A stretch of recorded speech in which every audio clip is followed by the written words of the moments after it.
So we need to understand who those patients are and work out who is going to progress rapidly. And from those who are going to progress rapidly, we then want to offer them additional treatments.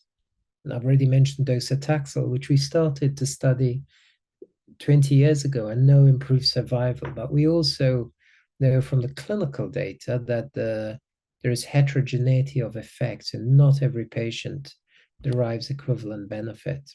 And what we've also shown is there is an impact on quality of life, which is most profound at 6 months as patients are completing their course, but persists 18 months, at least 18 months after they've started treatment. So the question we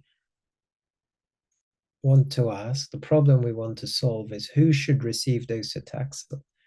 So we asked, that of course requires a predictive question. That's a predictive question. It requires directly randomized patients, and we used the samples from the patients randomized in the STAMPEDE docetaxel trials to test where, based on preliminary data from Charted, whether Decipher predicted treatment benefit. We actually tested all three, PAM50, PSC, Decipher. There was no evidence of a statistically significant treatment interaction for PAM50 and PSC.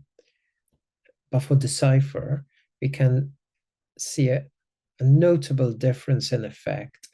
And the treatment interaction, the biomarker, which is Decipher, docetaxel interaction, is statistically significant, which is an extraordinarily high bar.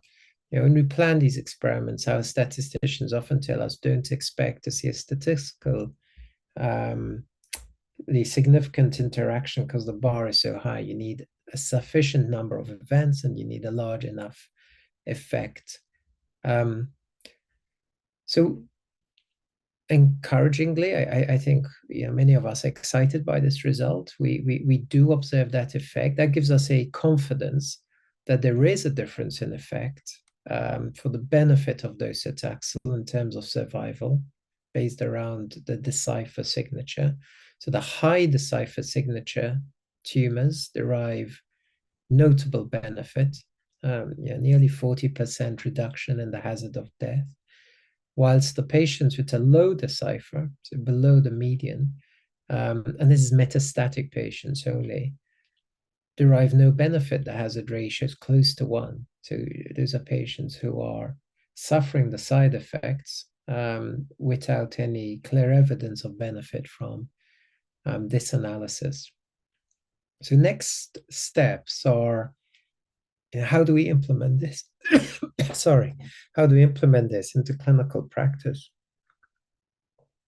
Which is very challenging because we know docetaxel improves survival, and for patients with very advanced metastatic disease, we already have most physicians have a preconception that Decipher is going to that docetaxel is going to work for those patients, and many I speak to do not feel comfortable with a randomization which will not include docetaxel. So the debate is ongoing. Can we run a randomized trial? We clearly can run a randomized trial, but will that randomized trial miss many of the important patients, or at least a subpopulation of patients who physicians have decided should get docetaxel? And of course, those are patients you'd want to understand the value of the biomarker for.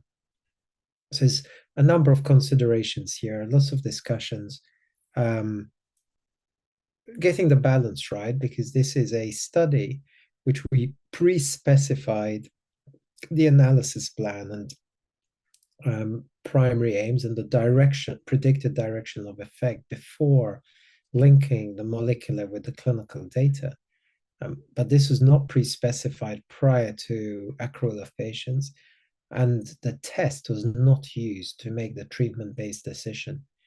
And that, of course, is the gold standard. That would deliver level 1 evidence, but is it attainable? And is it attainable within a reasonable time period, and some of us are concerned it's not. And